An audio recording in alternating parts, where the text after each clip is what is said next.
We are live once again at the Can Diversity Collective's Inkwell Beach Can Live. This has been 5 amazing days. We are in the next to the last session. We were just talking, we've had over 100 speakers participate. We've had 4 continents join this conference. We are truly a global innovation conference that everyone has enjoyed. The comments have been on fire. We have to be honest and say Brazil is lit. They took it to a next level. So hashtag Brazil, you killed it. You guys did that. So shout out to everybody in Brazil that joined us today. So this next session that I'm super excited to have and share with you is called D&I is in my DNA. My difference makes a difference. And we're going to talk to this great panel of women who are going to talk about their differences, which really are the underpinning for their superpower and how we manage and cope with the things that make us different and unique within ourselves as human beings. So without further ado, I'd like to welcome Laura, who is going to moderate the panel. And her panelists include Veronica, Zoe, and Shameka. So ladies, I'm going to step out and let you take it away, but I know this is going to be an inspiring conversation, an informative conversation, and I'm looking forward to hearing it. Have a great session. Thank you. Well, hello, everyone, and welcome to this really incredible and I'm hopeful, extremely impactful conversation that is necessary in these times. We've got 3 phenomenal women who are joining us today, and we're going to talk about all things neurodiversity, as well as neuroscience, and helping to make more inclusive workspaces where everyone leads with empathy and fairness. So to kick things off, I'll have everyone introduce themselves. And so we'll go in order because I'm left-handed. And Shameka is to my left. So if you want to kick it off and tell us who you are and what you do. Hi, thank you, Laura. So I'm Shameka Brown. I am a veteran of the advertising industry, 20 years in as a creative director and writer, and now I am an executive coach. I'm actually the CEO and certified executive coach of The Only One There, which is a subsidiary of the Adversity Group. And together, we work to create more inclusive environments by empowering individuals to be themselves and recognize their difference, and also lend that difference to improve the environment in which they work. Awesome. Welcome, Shameka. And Zoe? Hi, my name is Zoie Reed. I am the founder and CEO of Read Between the Lines. It is a brand initiative that helps people speak authentically and freely about autism, mental health disorders, and any type of mental health struggles in the most authentic and honest way possible. And we really help people expand the thought of what it means to have any type of neurodiversity struggles or issues or anything like that. And I'm also a former Division I goalkeeper from Central Michigan University, and I will be a grad student at the University of Georgia this coming fall. So really happy to be here. Awesome, and welcome, and congratulations. Thank you. And last but not least, Veronica. Hi there, everybody. I'm Veronica Appleton. I am a college professor in Chicago at DePaul University. I teach intercultural communications, and I also teach organizational communications. I am also a veteran of the advertising industry. I spent some time in the agency world and also on the brand side. Looking forward to this discussion, but more importantly, looking forward to finding those ways where we can create more inclusive spaces where women and men of all shapes and sizes can really, really be happy with who they are, but proud of who they are at the same time. So thank you for having me. Awesome. So glad to have you all on the panel. And so to kick things off and how I've been doing every one of these panels is to sort of, again, address the elephant in the room and ask, how are you? How has the pandemic and the racial unrest affected you, professionally and personally? Because, we can't separate the two, and especially as Black women at this particular juncture. So I'll go, Veronica. Yeah, I think I am doing good, Laura. I believe that there is a time and a place for change, and I do believe that now is the time for change. And I think that many people, when they saw that 8 minutes and 46-second video of George Floyd, his humanity being removed from him, I think many people really saw that there is a tremendous problem in this world and we have to fix it. And of course, there are several other things that we need to get done, right? When we speak of the names of Breonna Taylor, we speak of the violence that's right in the city that I live in Chicago, where we see our babies leaving this planet because of gun violence. I think that there's a tremendous amount of issues that are facing us, not only as Black men and women, but just as a population as a whole. So overall, internally, a piece of me is very happy, very optimistic, but the other half is struggling because there are so many things that we have to do. And the educator in me, the researcher in me says, we can do it all. We can solve the problem. We can use data to fix these issues. But then we also need that piece of empathy, and we need to communicate with one another, and we need to build solutions. And those solutions come from each of us, humans. So I feel good, but we have a lot of work to do. Awesome. Thanks for sharing. Zoe, how about you? I think I'm doing better, honestly. These last, I would say, few months have been kind of confusing in the sense that people are coming up and being very optimistic and hopeful about the world, but you also can contrast that with the fact of this has been happening for over 450 years. Why are you coming out now? And especially with the problems with social media and the internet and how much information we have in this world, how do you not realize the inequities of what's going on in the world? So that's what kind of been really, really struggling with. But as of now, I'm okay because I like to see things through a positive perspective at the end of the day. And I am hopeful of where we will go at the end by the end of all this. But I know that we have a lot of work to do. And as far as COVID goes, I think, especially with our country, we have really addressed the racial and economic inequities that have been in our country for the past 100+ years. And it took a pandemic and racial injustice to really put things into perspective. So that's kind of where I'm doing right now. And we'll see where we'll go from here. So. Awesome. And you're so right. It literally it had to essentially be this whole confluence of events on top of one another within a period of months, and all on screens that we could all see, for folks to finally realize, like, no, we weren't making this up. All of this is intertwined, and it is part of this conversation, and you can't separate one from the other. They all affect each other. So you're right. We have to try and be hopeful. And Shameka, how about you? So I agree with everything that has been said so far. Personally, like many Black people in this country, I'm tired. I'm really tired. I have 2 daughters, 2 girls, 14 and 12. And, I'm worried about them. I'm worried about my parents. I'm worried, I spend so much time just worrying about where are we going? And is this moment truly a changing moment? So once I remove myself from that, then I get to a better place, and I can start to look forward.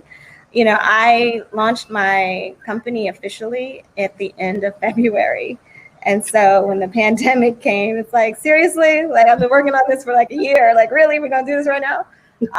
And so with that came crickets, as, work from home became a thing, and, everything.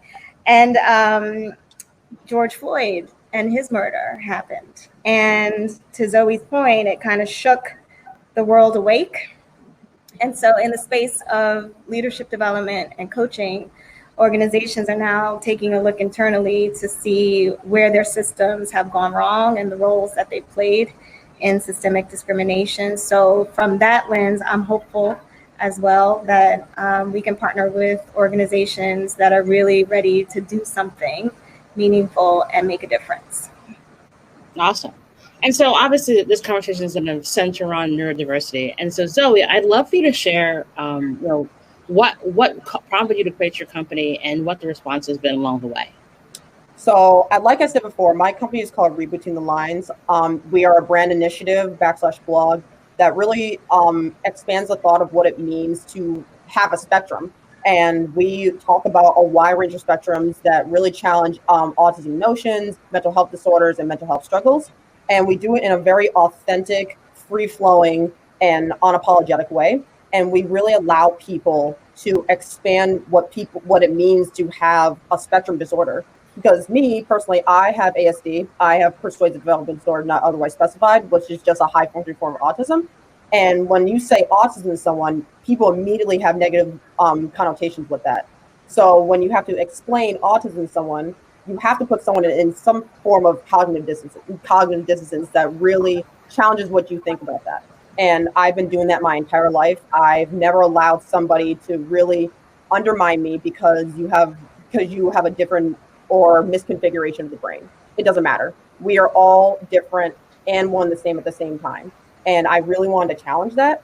And I was really sick and tired of the constant misrepresentations of ASD people and people with mental health disorders or mental health struggles in this country, and kind of on a continuous on a continuous manner.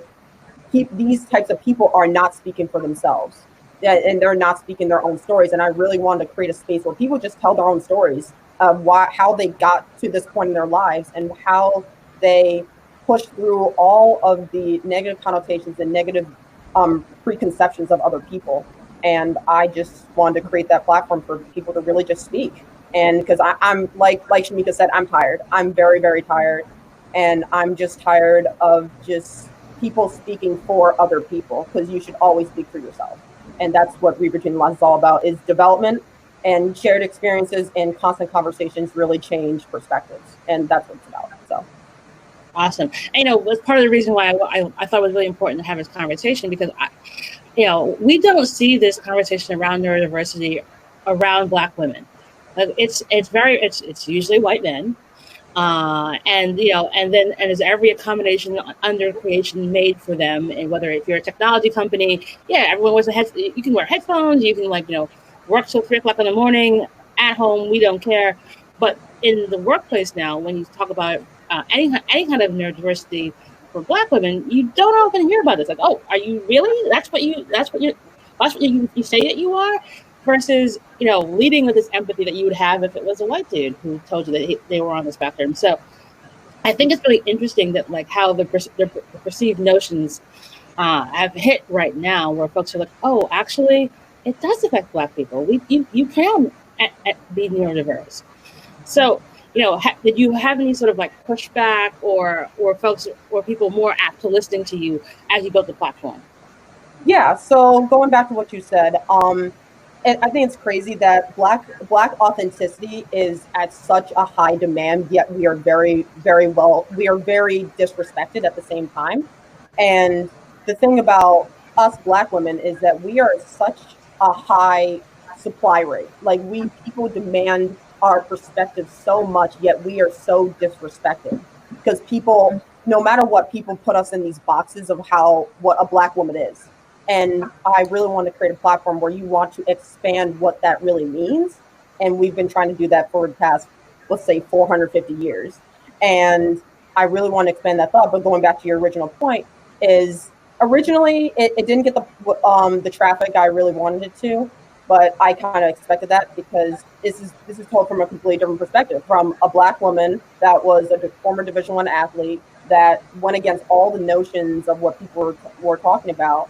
And sometimes you get some pushback, and sometimes you might get people that really support you. But I hope for the best and expected the worst. And you know what? I'm just going to keep pushing. And with that, you have to find people that truly love your business, and not people that say that do it just because it sounds great. And that's what I'm developing right now, is just people that truly love the business and want to see you keep pushing forward. And authenticity is what is everlasting. So Awesome.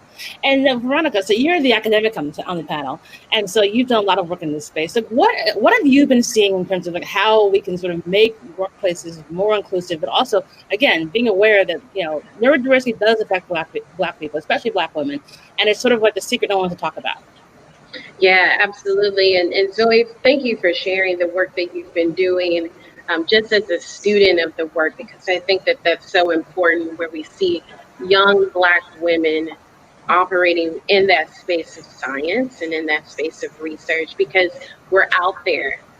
Please say hello to us. You know what I mean? So I think that what we've been finding in the academic world is that the way that we define this idea of unique cognitive understanding, presence, it's reshaping, I think. I think that there's an opportunity for us, even in the workplace, right? When we think of neurodiversity, many people look at it as if it's thought leadership, right? Or if it's, oh, well, you have diversity of thought, so that makes you unique.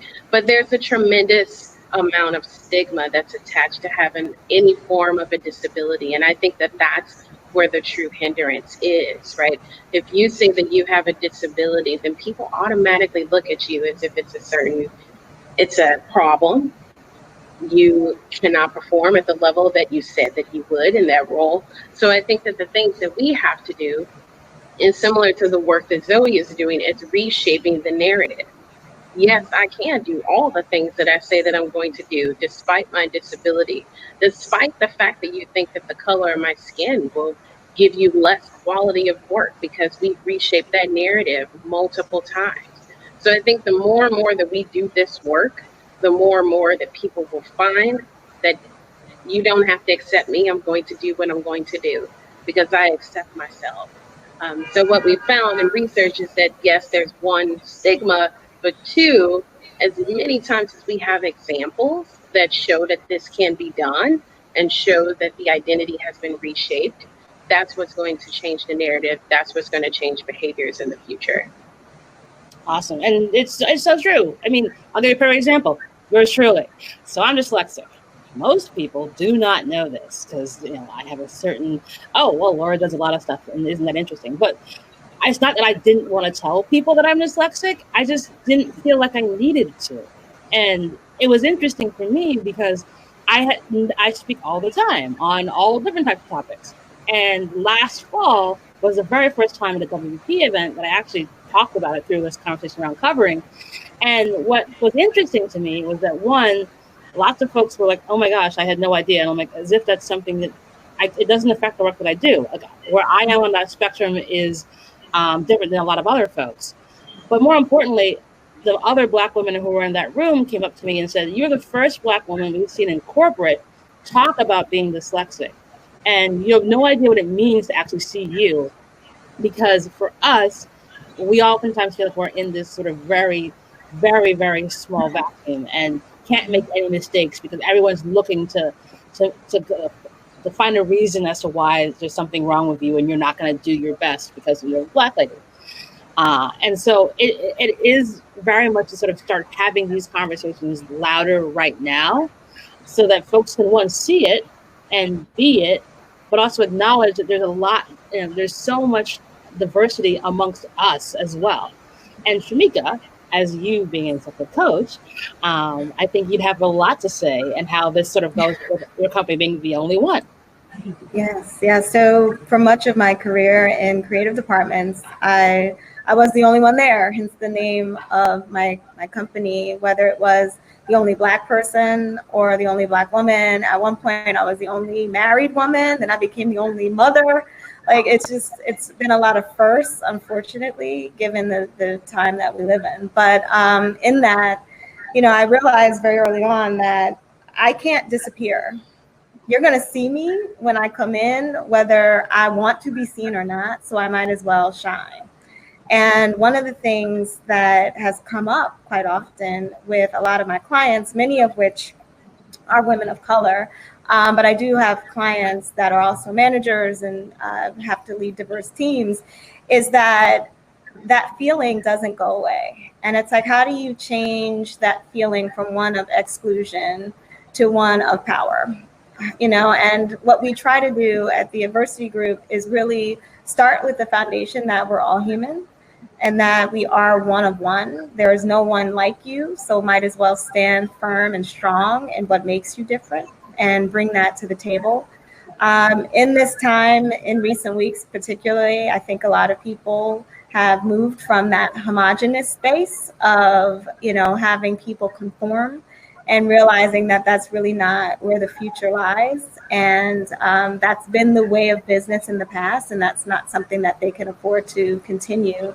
So through my conversations with them, and then also through management and the organizations that we're working with, I'm very hopeful that everybody is ready for everyone to come in and show who they are and stand in that difference, whatever that may be, because it really does add value and texture to whatever the project is.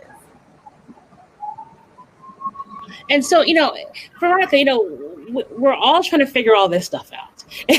and we're at this sort of, as we're saying earlier, it's this confluence of time. Like, it's like a pandemic, an economic collapse, and then racial unrest, for everyone to be like, oh, wait, this is bad. But where can we go now? Because the other thing that's happened is that we're not in workplaces anymore. We're in these virtual workplaces. And there's been this whole conversation about like how Black women show up in virtual workplaces and what that looks like and how to sort of bring your authentic self to it. So what are you seeing on your side? Yeah, so one of the things that I wanted to point out, because both you and Shameka, you bring up a really important concept, right? It's this concept of covering, right? It's this covering of your identity. It's this covering of your individuality, who you truly are. And Catalyst did a survey back in 2014 that highlighted individuals who covered the most in the workplace, right? They found 83% of those who may identify as LGBT plus as covering up, and then also 79% of African Americans who felt as if they had to cover when they were in the workplace. They were downplaying their identity, and I think that we all have been at that one point or another where we've downplayed who we were. We felt more comfortable downplaying that. We downplayed our skills. We downplayed our voice. We downplayed our ability. And so the growth that we wanted to see, it never really matured because we were covering ourselves. And the reason for that is because of the workplaces, the environments that we were in didn't celebrate us, didn't give us that opportunity to really flourish the way that we should have. And I think that some of the things that we can do now, right, as in a public health pandemic, but also, let's face it, right, a racial pandemic as well, how we can really develop the skills that we've had all this time. I saw a study that stated that introverts are probably having a field day, right, because they're able to operate in this small confined space and they can be themselves. And I celebrate introverts. I think I move right in between being an extrovert and an introvert because I'm very outgoing, but a lot of times I am very quiet and I sit in my thoughts and I listen more than I speak. And I think that a part of escalating issues within the workplace, even in a virtual space, is going to take hardcore listening. It's going to take hardcore empathy, understanding. And the managers on this call, I hope that you're thinking of ways and solutions that you can develop in order to lift up those voices on your teams. If you have any person of color on your team, any person with a disability, any person, period, on your team that you know has probably been silenced in the past, or you don't hear their voices as much, they need you to pull them, let them talk, let them speak, and share their voices. Because sometimes you do feel as if you're on a virtual call and you're like, well, do I need to offer my opinion right now? Should I say something? I mean, it seems like they got a handle on it. The more that we silence ourselves, the more that our narrative will be put in the ground. And that's not what we're not here for that. We're not here for that. We need to speak up. We need to talk. So that's a part of that process from covering to living, if you will, right? We are supposed to live out loud, breathe, do all the things that we're doing. And so before I shut up, because sometimes when I do get on a rant, I do talk. You can happily say something. It's okay. You know, Laura, when you were sharing about your experience in being dyslexic, I have an aunt who's 65 years old, and my mother, she's one of 14, and so she's like falling right in the middle. And my aunt, who's 65, she has cerebral palsy. She was told at birth that she would not live past the age of 5. She is now 65. She is alive. She says a few words, and she lights up a room. So if you have the abilities, you have a voice, You can touch, you can see, you can smell. You got all the skills that you need in order to operate in those spaces. So no matter what form of disability you have, you can lead, because I guarantee you that if my aunt had the opportunity to be in the workplace and to do what she has to do, I know that she would do it. So I know each of you are equipped to do that. Awesome. And Zoe, for you, so you're the younger one on the panel, so you're seeing it from a different universe. Like, what's been your experience, sort of along this journey? Because I think, when I'm probably like 15 years older than you, but like I didn't have, it was like, what? No one's testing for this stuff. And as opposed, I don't want to talk about it. It's a thing you don't talk about. And in your generation, I think it's much more open and a bit more honest. But for you, did you find that to be good, or was it more problematic because folks were like, okay, well, this is your difference, Zoe, so we want to put you in this box? Absolutely. I think based on our generation, your perspective is based on what you constantly feed on yourself, and it's constantly what you feed to yourself. So that is where your perspective lies. And I don't think that's a bad thing necessarily, because if you develop multiple personalities and develop multiple experiences, and you create that a foundation for yourself, that's a good thing. Then you're developing from media, your family, your friends, and even yourself, and you're having all these different perspectives from the internet, from social media, to really develop what your thoughts are. And that's okay in a sense, but it also depends on what those thoughts are in general. So if you're constantly following one specific social media site multiple times for 5 months during quarantine, you're going to start to think those things. And that's what people are thinking kind of right now.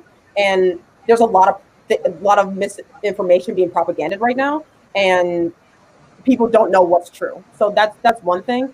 And just to slightly shift a little bit, based on COVID and racial unrest, it's this idea of what's home, what's security. People are really constantly wrestling with that idea, because for some people with COVID in my generation, homes have been taken away for some people, or college has been taken away from you, and you're now in a space where it's not safe for you anymore. Like your sense of security has been taken away from you, and you constantly wrestle with this idea of what home is, because sometimes home is where your friends are, and now your friends on the other side of the country or other side of the world, and now you're in this space where you are not comfortable with the people that you haven't developed a relationship with for maybe 3 or 4 years, and now you're in this space and you have to almost retreat back to the person that you don't want to be. And that is incredibly sad for a lot of people in my generation. And now that you have social media, and you have a lot of misinformation being propagated everywhere, and a lot of stuff is just going on, and that messes with anybody. It truly messes with anybody, no matter what age or person demographic you are. It messes with anybody. So it's the idea of home, security, and just trying to understand what the truth is, and developing your own truth, and really trying to understand yourself in a very condensed, for some people, a very unsafe place. So that's kind of where I don't want to speak for everyone. I can't. I'm one person, but I am one person. I'm about a couple million people. That's one perspective. But I think, just to wrap everything up a little bit, it's your perspective lies on your experiences and where you get your information. And you have to get your information from multiple different sources in order to grow, because development is shared on multiple different experiences, and you have to develop and have those constant conversations.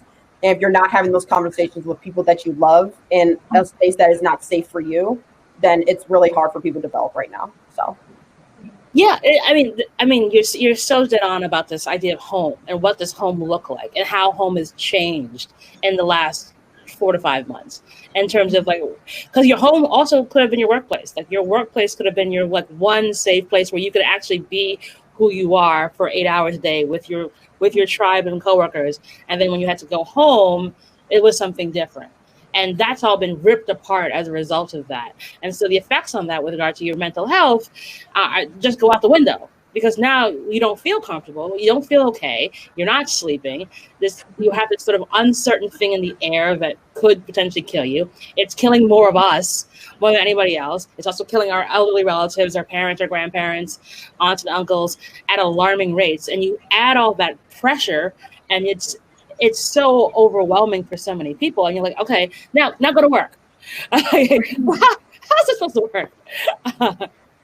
And so, Shameka, you all use neuroscience to sort of help folks figure out how to, be more inclusive. But like that insane toxic soup that we're sort of experiencing right now, how do you couch for that when working with your clients?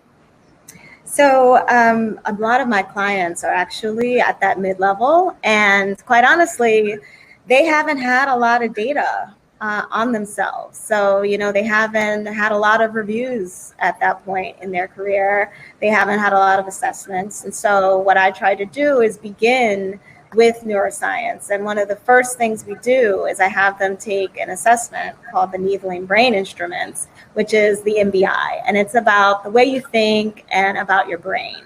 And I was introduced to it during my training with Columbia University. So I said, I saw immediate benefit to it in that I came out of that session realizing like, wow, I could do this. This is why I think that way. Okay, that's why I respond that way under pressure, et cetera. And so when we enter this space, like you said, where we're in this completely boundless environment where there is no difference between work and home, play and stress, like everything is melded. It's been helpful for my clients who've had the MBI and understand how their brains work to actually identify their default modes and realize when you're under stress, you retreat to your default place. And so it's helped them increase their self-awareness, and it's helped them better improve their interpersonal skills and ultimately their relationships that they have at home and in their virtual office. Because they can better communicate. In this toxic soup, I say, get the MBI, call me up, let's do it, because it's an instant win. But if you don't have the opportunity to understand how your brain works, I think one of the things that we can all do, and that can be very helpful in this time, is to become just a bit more mindful of what we're feeling. And kind of connect back into that space of like, okay, that person said X. Why am I now anxious? Or I have to get on the Zoom call. Why don't I want to do that? I think we need to take these moments to listen to the cues that our body sends us in that whole fight or flight space. And I think we can all do that and take a step back and really look into ourselves and understand you are having a response, and it's natural to have responses, especially in toxic places, but getting to the root of that in terms of, is it the person? Is it the circumstance? Is it the company? Is it the client? Like, what is it that's causing you that anxiety? And is it rooted in what makes you different? Because I think a lot of times as a creative, you internalize the critiques you get, and sometimes they are based on, someone else's issues. But you can't also ignore the impact that it has on your body and your mind and the way that you see yourself and present yourself. So in that space, and if you're in a toxic environment, I would invite you to turn in. I would invite you to look inside, take some deep breaths whenever you can to just kind of reground yourself and find that moment of connection to what is the issue at hand. Because in this blurred space, there's so much going on all the time. You can kind of lose track as to what you are actually responding to. You have to. I don't think we have a choice, because like you've got to breathe. Step one, breathe, because if you don't, God help you. Yes. And also, life. Yes. And give yourself a break. I think is a big part of this. Like I think, especially as Black women, we put so much enormous pressure on it. I made a joke the other day. Like someone's like, "Oh, Laura, it's really hard right now." I'm like, "Yeah." So basically, every Black woman has a mountain on her back, and then if you tell me anything else, you added another mountain. Thank you. So what you have to sort of do is focus on how do I sort of remove that mountain and put yourself in a headspace where you can actually, you know, be good to yourself. Because if we don't start with ourselves, we won't get any further. If we're falling apart, we can't help anybody else. It's put the oxygen mask on first before you help anybody else. Yes. And so, Veronica, like when you're sort of, you know, advising and looking at the universe, like where the heck are we gonna go from here? Because obviously, workplace has just been completely fragmented, blown to bits. You know, a friend of mine just took our entire company virtual and was like, "Fine, we're doing this." So, what happens now as we try and sort of bring our whole selves to work and make it more inclusive workspaces when we know these workspaces are now going to be at your desk? Mm-hmm. Mm-hmm. You know, I think, Laura, what it's going to take is for each of us to normalize our differences, right? To Shameka's point, it's understanding how your brain works, but also understanding how your body works, how your actions work, right? How your thinking works, how your listening works. I think it's going to have to take an overhaul of your body in order for you to understand who you truly are and how you operate in each of those spaces that you represent yourself, right? So if you're serving on a board, if you're working, if you're doing all of these things as a parent, as a child, so on and so forth, you have to find your identity in those spaces. In addition to that, I've had several conversations in the last couple of weeks with organizations who are very reactive, but also proactive, right? So some of them have been super proactive. They've been taking audits of some of their programs. They've been learning from their employees. They've been hosting conference calls. And so many people are really, really interested in learning from their employees. But it's also those that have been super reactive, right? Those that have seen the importance of what a Black life truly is. And hey, I think this is cool now. Let's get on this train. Let's move with this. So I think there has to be a level of normalizing your differences, but also operating in your authenticity, right? If your company asks for your voice, you don't have to serve as a diversity lead, but you can kind of serve in an advisory capacity because they're coming to you for a reason. You're not speaking on behalf of the entire African American population, but you do have a perspective, and that is okay to share that perspective. So I think challenging yourself to operate in those spaces is going to be critical. The final thing, I think, for organizations that are listening and you want to create some change within your organization, but you just don't know how to do it, you want to start with the education piece and the learning piece. I always say that that's very, very important, is really taking an audit of all of your learning collateral, right? Like, what are the vendors looking like? Who are you working with? Are they minority and women-owned businesses? Are you investing in those organizations? Are you investing in populations that need your financial support? Are you also promoting things on your social media just for the sake of it? We have to continue this 5, 10, 20 years and down the line, and not just 5 weeks down the line. So I think that taking an audit of everything that we do is going to be critical. So it's all of those things included: auditing, active listening, being authentic, and of course, normalizing your differences, because we all have a place in this world. And I think that for so long, we've been kind of playing nicey nice, right? In the workplace, we've been just going along with the punches. I think that now is the time. Share your voice if you got one. We all have one. It's time for you to share it so we can create some change. And it's so true. I think at this point, if not now, then when? And it's like, if we're all now stuck at home and we've all sort of blown apart what we thought would be our typical day and what our mornings look like, what our afternoons look like, what our evening look like, what our late night sleeping patterns. If not now, then there's not going to be another time where we're all going to be stuck at home to sort of reassess and rebuild. And so, like, Shameka, so with how you all approach things, do you think that this will actually lead to better leadership, more success for clients like yours and others, and of course taking the NBI test as well? Or do you think it will be like, this is really great now in July 2020, but come November, we're sort of tired of this? Or will it be actually really meaningful and lasting? we are all so aware of this 24-hour news cycle, right? Where it's like top of mind, and then 2 months later, did that actually happen? Were people really talking about X, Y, and Z?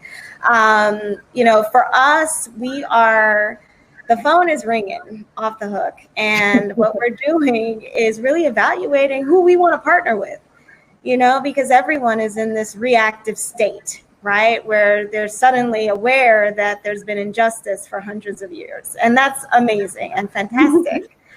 But let's not forget, people have been experiencing it for hundreds of years. So, the commitment there goes beyond 6 months. Are you ready to play this as a long game? Are you really ready to dismantle the systems that are conscious and unconscious? And so my hope is, based on many of the conversations we've been having, that companies are really committed to it. Bless you. Bless you. And, we really want everyone to take a closer look at how they do business, because ultimately people are responding to the lack of Black people across all industries at, mid through senior through C-suite levels. And the answer, unfortunately, isn't run out and hire 10 Black people, because if you haven't primed your environment, if you haven't changed the way your business operates and the ethos that created the issue, then those 10 people are going to leave, within the year. Like, it's just not going to work. And so a lot of the conversations that we're trying to have are around that, and having the C-suite really recognize that the problem is not the symptom. There's something much more deeper that needs to be addressed in the fabric of the organization and the way in which it's run. So I believe there are organizations out there that are committed to that long game, and that understand that it's not a photo op in this moment to just quickly update your marketing materials and, put Black Lives Matter on your landing page. Like, it goes well beyond that. And then on the other end of the spectrum, there will be organizations where, once the news cycle changes, they may try to switch back and revert to business as usual. And to that, Veronica's point, I think it's on the people within the organization that are truly on board and present with where we are in the world, and sees value in the change that's necessary. And that comes through Black and Brown voices, and it also comes through allies who are not Black and Brown. And I think in that space, everyone will need to come together and raise their voices to say to those organizations, you can't change the channel on this, that you have to continue to address this and make some formative change. Absolutely. And then Zoie, for you, you've built a platform where people can share their actual stories and how this is all affecting them. What's been sort of the response recently with folks who are joining your platform, and what kind of stories are they now telling? So going back to Shameka's and Veronica's point, actually, as far as really understanding partnerships and everything like that, ever since this unrest has really happened, I've kind of reevaluated myself and who I have actually interviewed. And I realized that I definitely need to interview more people that look like us, or Black and Brown people in general. Because in the beginning, when I started this thing, first of all, I couldn't find Black or Brown people to really tell authentic stories. I just wanted to find people that can authentically talk about their stories in the grand scheme of things. That's what I really wanted to find. But then when this racial injustice started to happen, I had to reevaluate myself, like, okay, I really have to find Black and Brown people. Because as a Black woman that owns a business, that's activism within itself, is to own a business and to talk about stories that aren't being talked about from your perspective. And especially from a Black woman's perspective, that is activism within itself. Because activism to me is not about trying to convince somebody that there's a problem. That's not activism. Activism is when you're doing something without anyone looking, when you have consistency and real, not allyship, apprenticeship, when nobody else is looking. That is real activism. Activism is not all about the Black Lives Matter posters or your Instagram post. Activism is taking a can and throwing it in the recycling bin in the middle of nowhere when no one else is looking. And then you have to constantly perpetuate that narrative for Black lives. And I had to reevaluate that same narrative for my business. So I put out a very long statement on my Instagram page, on our Instagram page, to really inform people that this is a Black-owned brand initiative, and we will be sharing more Black stories on a consistent basis. And our brand is all about sharing very different ideologies, socioeconomic groups, cultures, perspectives about everything that affects everyone on the autism spectrum disorder, mental health problems, or mental health struggles, or anything else. And we really have to perpetuate that narrative in order to move forward. And going back to Shameka's point with partnerships, I've always believed this from the beginning, but I've always wanted to partner with people that share very similar narratives as I do. Because if I don't, then you're completely diluting your message and you're diluting your narrative. And I'm not about that at all. And just throughout this whole process, I don't know if it has to be me being younger or anything like that, but you start to see companies that just put out statements just to be seen, and you start seeing companies that put out statements or statement of purposes or any type of very formative or very performative things that just is not authentic, and you start to see it, and you really have to reevaluate yourself that this is not something I want to be attached to. This is not something I want to be that is with my story. So you have to reevaluate that perspective. And that's kind of what I've been doing for the past few weeks, is just constantly reevaluating, constantly just strengthening the narrative here, and strengthening my own personal narrative, and strengthening Read Between the Lines narrative. So that's kind of what we've been doing for the past few weeks. And it's exciting. It's hard, but you don't grow without any type of hard experiences in your life, and it's exciting. So it's great. And have folks felt more confident to reach out to you and want to share their stories with you? Yeah. I reach out to people. That's one thing, because no one's gonna market your business but you. So no one's gonna do it for you. You have to do it yourself. So I reach out to people. That's one thing, and people have reached out to me. So I've been doing a lot of interviews lately, and people just been sharing very authentic, very true stories about everything and anything that has to do with ASD notions, mental health disorders, or struggles. And it's very touching. It's very informative and educational, and it's fun. And that's the main basis. We want to make this fun for people, because when you're talking about something so personal like that, you don't want to make the experience hard for people. You want to make it fun, and you want to make it fluid, and you want to make it free-flowing and authentic, because people understand when you're not being authentic or integral, and that's not what we're about. That's not what I'm about, and I want to create that space for people. And I think people are really starting to see that this is a space where you could be authentic, you could be free, you could be integral. And that's kind of where we're at right now. So it is exciting. And over the past few weeks, we will be posting more interviews, and hopefully you guys will get to see it. So, and we will share all of those. Awesome. But it's true, because I think the other part about this is that, I was saying this on another panel the other day, like, I'm really tired of seeing really dark, sad Black stories. And it's like trauma porn, because if the only thing that you show me are things where people are dying, people are getting shot, people are having horrible, horrible things happen to you, then your narrative around me is coming from a place of pity, not from a place of equality. And that's the problem we're going to have, and we'll continue to have, if we don't actually begin to be seen as equal. So if you actually don't see Black people who are on the spectrum, who have all various types of neurodiversity, but are living their best lives, and they're not acting as if, like, I can't move forward. And for the kids who are younger, who will get to see that and go, look, actually, this person has this awesome quirk, and it's their superpower, and enables them to be so much better at things. Because, look, I fully understand that part of the reason I'm being dyslexic is actually why I'm good at my job. Because, like, I'm an unstoppable force, as you all have always noticed.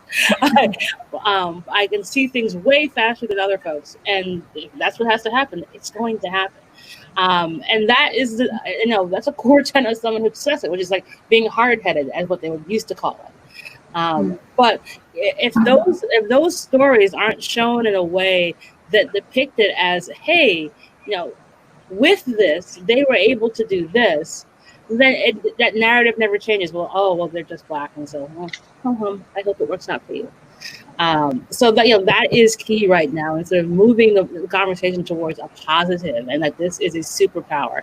It enables you to see a world differently than others, and not to look down on people that they're less than because their difference is just their difference is their superpower.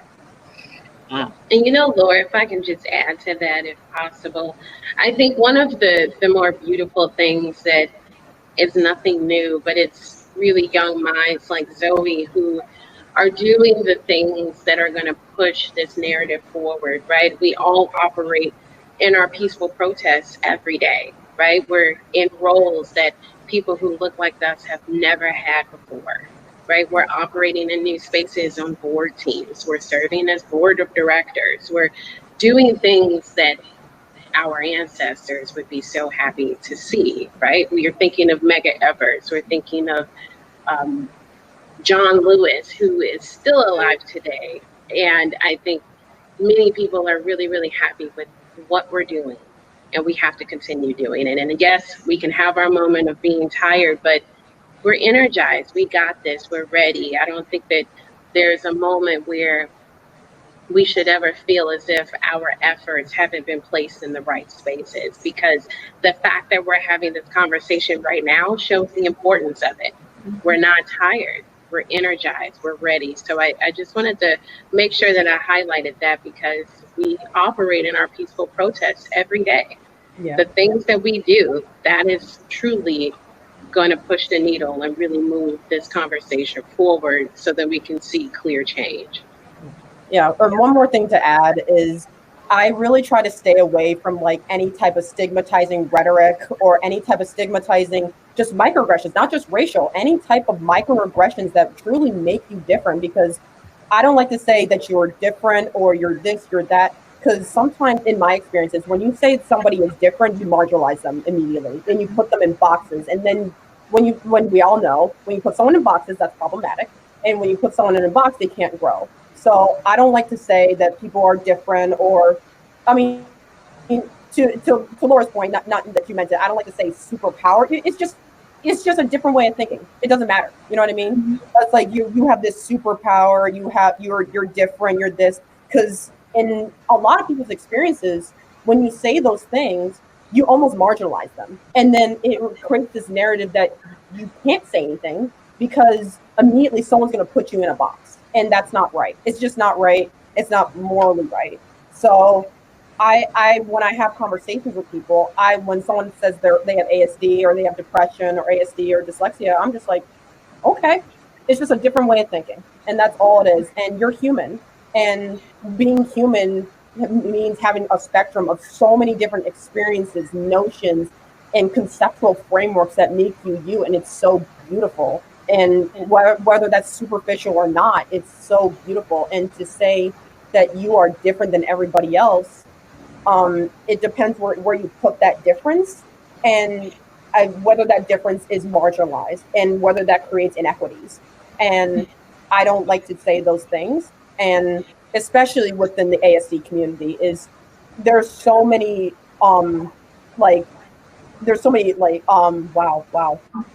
conversations and formations of people that just want to do well for our community, but don't know how to say it, and then they marginalize us. So that is the truth, and that's what read between the lines really means. Like, when you're reading between the lines, it's seeing things past the obvious and seeing that things are broader and bigger than what they seem.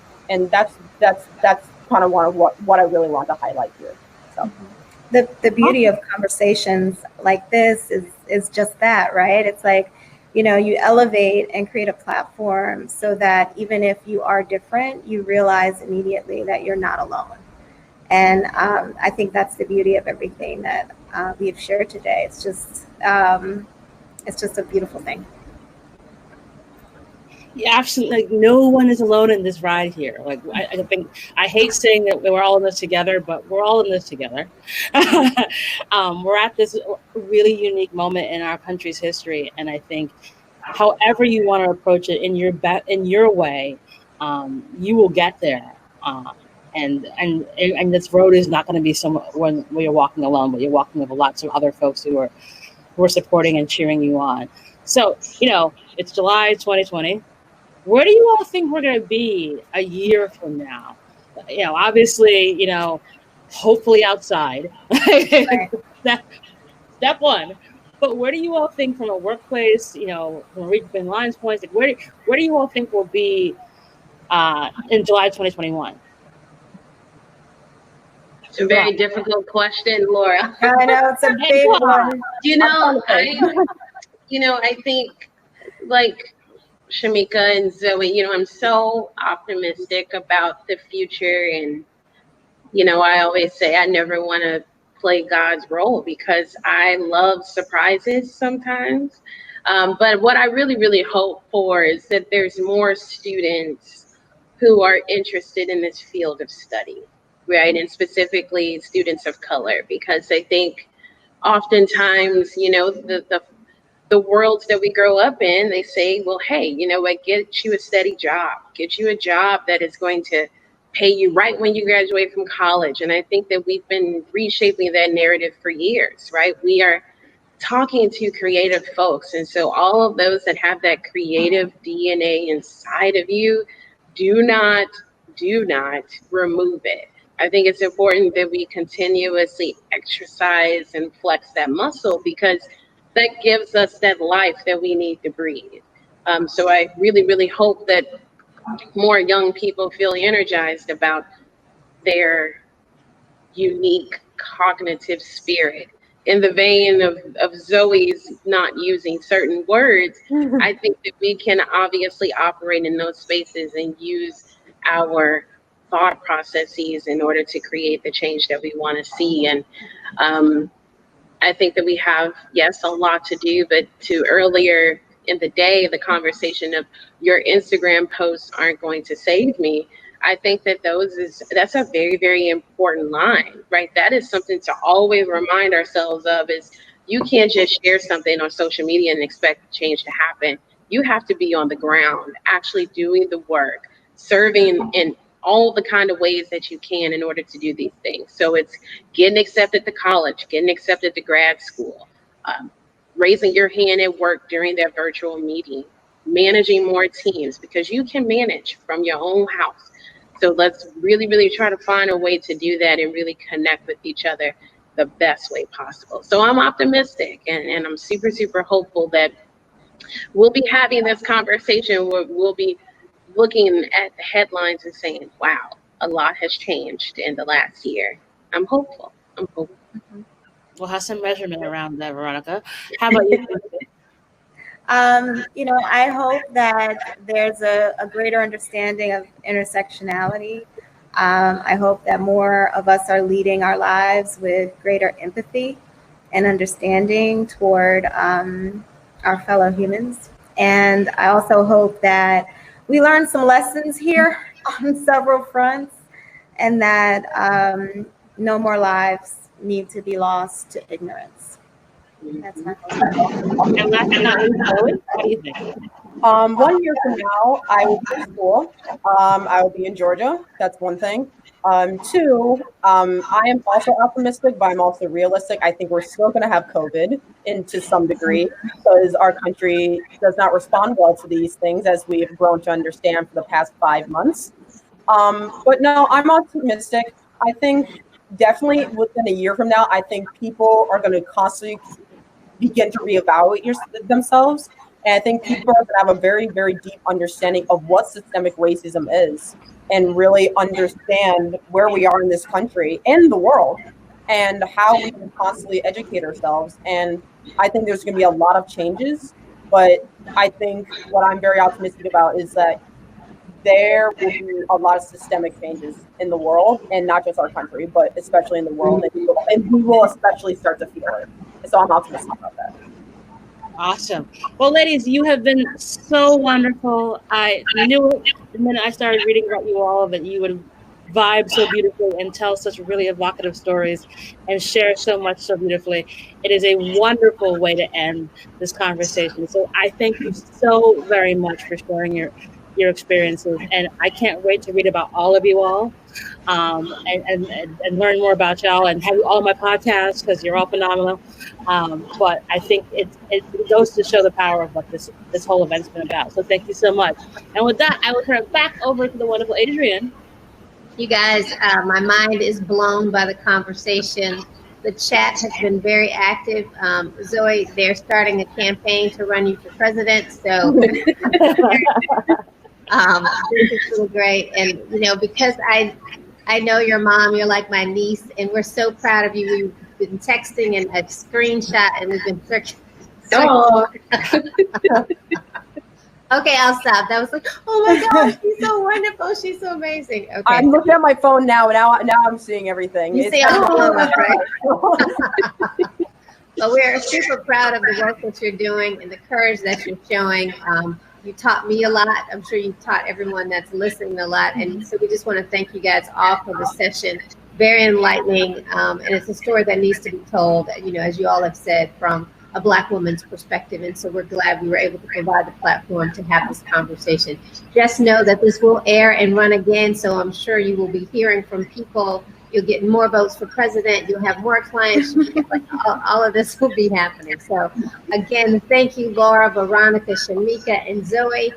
This has been a great conversation. We want everyone to come back at 5:30 because the mother of the first family of Inkwell, Gabrielle Union, will be here with Larry Sims, and they're going to talk about her new brand launch of Flawless.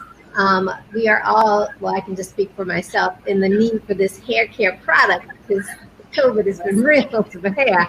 But we look forward to that conversation with Gabrielle. And that is the last session. That will be the last session of the Can Diversity Collective's Inkwell Beach. That virtual session. This has been an amazing week. And so we look forward to that. But again, thank you guys so much for joining. We'll see you back here at 5:30 for our last session of the day. And you all were amazing. So thank you very much. Thank you, guys. Thank you. Bye-bye. Bye, guys.